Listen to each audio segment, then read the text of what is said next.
എന്ന ഒരു ജിയോതിക്കാവ് എന്ന് പറയുന്ന ഒരു സ്റ്റോറി വേൾഡ് ഈ സിനിമയ്ക്ക് വേണ്ടി ഉണ്ടാക്കിയെടുക്കുകയും ആ ലോകത്ത് നടക്കുന്ന ഒരു കഥയായിട്ട് നമുക്ക് തോന്നിപ്പിക്കുകയും ചെയ്യുന്ന രീതിയിലുള്ള കഥാപാത്രങ്ങൾ സൃഷ്ടിക്കുകയും ഒക്കെ ചെയ്ത ഒരു എഴുത്തുകാരൻ. അപ്പൊ ആ ലൊക്കേഷനിൽ നിന്നിട്ട് ഈ പറയുന്ന രാത്രിയും പകലും ആ തണുപ്പത്തും ഈ പറയുന്ന പൊടിയും വെയിലും പല കാലാവസ്ഥ പച്ചയായിട്ടിരിക്കുന്ന സിറ്റുവേഷനിൽ ഫൈറ്റ് ചെയ്ത് പലതരത്തിലുള്ള ആക്ഷൻ സീക്വൻസുകൾ ചെയ്ത് ഇതെല്ലാം കഴിഞ്ഞിട്ട് അതിരാവിലെ കുതിര സവാരി ഈ പറയുന്ന കുതിര ഹോഴ്സ് റൈഡിങ് പഠിക്കാൻ വേണ്ടി പോകും. രാവിലെ 6 മണിയാകുമ്പോൾ എണീറ്റ് കുതിരപ്പുറത്ത് പോകുന്നതാണ്. ഷൂട്ടൊക്കെ കഴിഞ്ഞ് വരുമ്പോൾ അളിയും കുതിരന്റെ പുറത്തായി. ഇതും കഴിഞ്ഞിട്ട് പിന്നെ വന്ന് കുറച്ചു നേരം കിടന്നു തുടങ്ങിയിട്ട് പിന്നെ വീണ്ടും ലൊക്കേഷനിൽ വന്ന് വീണ്ടും ഫൈറ്റ്.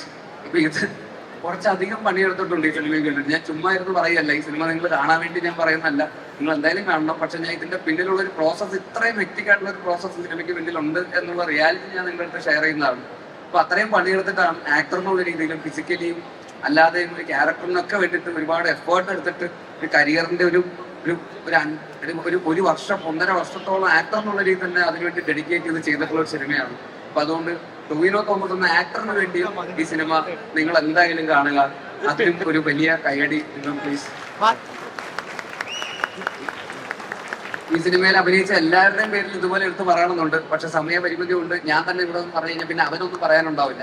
അതുകൊണ്ട് ഞാൻ ബാക്കിയുള്ളതും കൂടെ എല്ലാവരും ഇതുപോലെയൊക്കെ തന്നെയാണ്. അതുപോലെ സുരഭി ആണെങ്കിലും മറ്റ് ആക്ട്രസസ് ആണെങ്കിലും, അതുപോലെ സുജിത്തേട്ടന്റെ സ്ക്രിപ്റ്റ് ആണ്. സുജിത്തേട്ടനെ ഞാൻ ഗോതയുടെ സമയത്ത് പരിചയപ്പെട്ടതാണ്. അദ്ദേഹം അന്നോട്ട് ഈ സ്ക്രിപ്റ്റുമായിട്ട് കൊണ്ടു നടക്കുന്നതാണ്. അദ്ദേഹം ഈ പറയുന്ന പോലെ ഒരുപാട് ആത്മാർത്ഥമായിട്ട് എഴുതി അദ്ദേഹത്തിന്റെ നാട്ടിൽ തന്നെ സെറ്റ് ചെയ്തിരിക്കുന്ന കണ്ണൂരുകാരനാണ് അദ്ദേഹം. കാസർഗോഡാണ്. അപ്പൊ കാസർഗോഡിന്റെ ഒക്കെ പശ്ചാത്തലത്തിൽ നടക്കുന്ന ഒരു കഥയാണ്.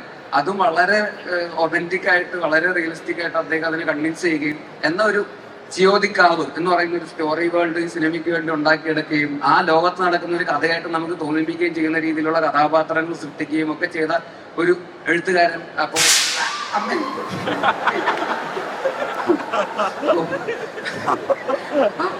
പോയി നീ പറഞ്ഞ് ജയിപ്പിച്ചാണോ ഇത്? സാധാരണ ഇങ്ങനത്തെ പരിപാടി നിന്റെ ഭാഗം ഉണ്ടാവാറ്. അപ്പൊ എന്തായിരുന്നു ഇപ്പൊ പറയുന്ന ജിയോതിക്കാവ്. അപ്പോ നന്നായിട്ട് എഴുതിയിട്ടുണ്ട്.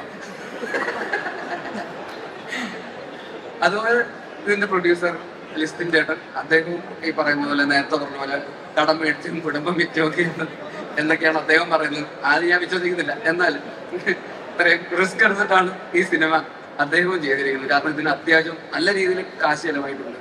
അപ്പോ അത് ഇത്രയും ലാംഗ്വേജസിലൊക്കെ ഇറക്കി ഇത്രയും ആൾക്കാരുടെ മുമ്പിലേക്ക് എത്തിച്ച് അത് ആ സിനിമ ഇവിടെ ഒന്നും നിൽക്കേണ്ട ഒരു സിനിമയല്ല, അത് കുറെ കൂടെ ലാർജർ ഓഡിയൻസിലേക്ക് ഇത് എത്തണം എന്നുള്ളൊരു വിഷൻ അദ്ദേഹത്തിന്റെ ഭാഗത്ത് ഉണ്ടാവുകയും അങ്ങനെയാണ് ARM എന്നുള്ള പേരിലേക്ക് എത്തുന്നത് തന്നെ ആ ഒരു തോട്ട് പ്രോസസിന്റെ ഭാഗമാണ്. അജയന്റെ 2ാം മോഷണം എന്ന് ഹിന്ദിയിലും തമിഴിലൊക്കെ പോയി കഴിഞ്ഞാൽ അവർക്ക് ചിലപ്പോൾ ചേട്ടാ ഒരു അജയൻ എന്ന് പറയാൻ ചിലപ്പോൾ ടിക്കറ്റ് എടുക്കാൻ നേരത്തെ ചിലപ്പോൾ ബുദ്ധിമുട്ടുമായിരിക്കും എന്നുള്ള ഒരു റിയലൈസേഷൻ കാരണമാണ് അദ്ദേഹം അതിന് ARM എന്നിട്ട് കഴിയുമ്പോൾ ഇപ്പോൾ തമിഴ്നാട്ടിൽ പോയാലും ഹിന്ദിയിൽ പോയാലും എല്ലാവർക്കും ARM എന്നൊക്കെ പറയാൻ എളുപ്പമാണല്ലോ. അപ്പൊ അത് നല്ലൊരു കൈയടിയായി അദ്ദേഹവും അറിയിക്കുന്നുണ്ട്.